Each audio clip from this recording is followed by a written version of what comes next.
Coriel Gaffney is a Bedford-Stuyvesant resident who wrote an article published in City Limits magazine about what she sees as disrespectful policing practices among the NYPD officers patrolling her neighborhood. She's not claiming the cops are harassing her. She says they're taking aim at her black and brown neighbors. Paul Browne, Deputy Commissioner of Public Information at the NYPD, wrote a response to her piece in City Limits. He will be joining us later in the hour. First, Coriel Gaffney. Welcome to WNYC. Thank you for having me on. So you moved to the Bed-Stuy section of Brooklyn about 3 years ago, and in your piece you say that while you're not being harassed, your neighbors are. Tell me what you're seeing. Sure. Well, I've witnessed a number of incidents that I feel that the NYPD officers have expressed a general attitude of contempt toward residents.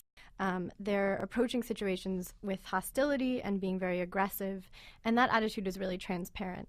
And in some cases, it's really escalating the situations instead of diffusing them. How do you define contempt and hostility? What actual behaviors are you seeing that you're defining in this way? Sure. Well, one example would be one day I was sitting outside of the laundromat with some other residents, and an older black woman walked by. It was a hot day. She was walking slow. She had her dog with her. And behind her was a white officer, and he sort of called out to her, "Lady, hey, lady." She turns around. There's several witnesses while this is happening. And he just says to her, your dog looks sick. You need to take better care of that dog. That dog, what's wrong with that dog? And just things of that nature. And she said, okay. She went into her house, and she walked back out a few minutes later, and we sort of expressed to her our opinion, which was that was very inappropriate and actually inaccurate as well. And she said, yeah, but, them's the po-po, and you don't mess with them. And that really stuck with me because it really, not only did I think that the officer was really inappropriate and disrespectful to her, but I felt like she was expressing, the result of that, which is that residents don't really want to deal with the police. They don't feel like a secure thing in the neighborhood. They feel like a threatening thing. You want to give another example? Sure. I have a friend who recently moved to Clinton Hill, which is a little bit wealthier, a little more gentrified of a neighborhood next to Bed-Stuy. And she had a conversation with the police recently in which one officer who said to her, well, yeah, your neighborhood's fine, it's gentrified, but the surrounding areas are garbage.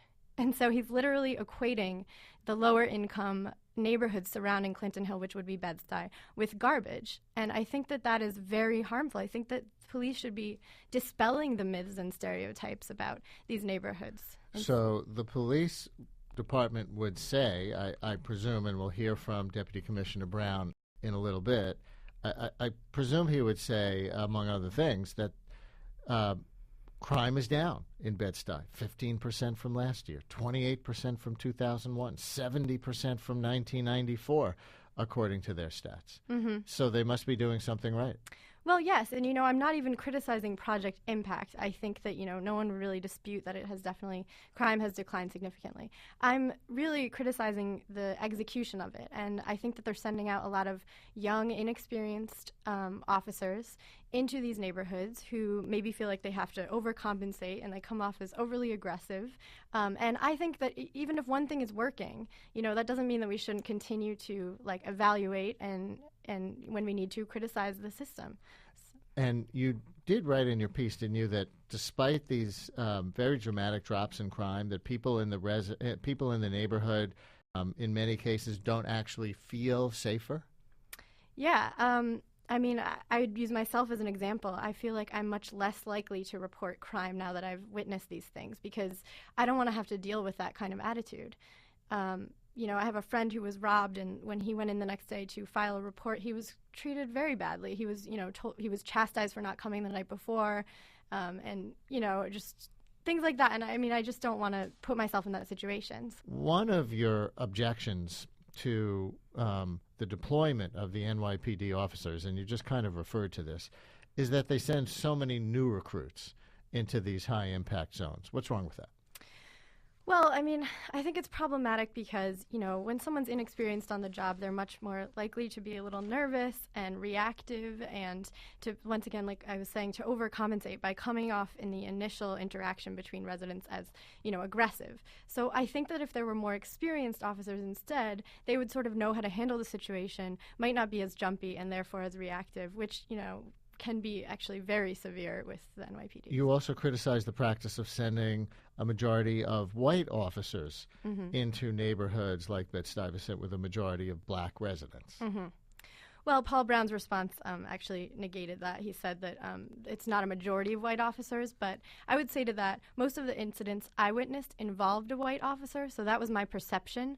And I think that that's relevant because I think, again, young white officers in high-impact, predominantly black neighborhood maybe feel like they have to overcompensate for, what they think people might perceive. But you wouldn't want to segregate the police department by race, would you? Would you want to assign black officers to black neighborhoods based on race like that, for example? No, I mean, I'm certainly not arguing for segregation. I just think that there needs to be better training where officers are really digging deep into what prejudices and stereotypes they might uphold, and also just, talking about the positives in these neighborhoods and really, feeling aware of that as well so that they're not always assuming the worst. Now, in his response to your article, Deputy Commissioner Browne writes that you're essentially ignorant of the depth of crime fighting that has made Bed-Stuy safer for both the longtime residents and people like you, who he called in the, quote, vanguard of gentrification. And we'll ask him what he means by that statement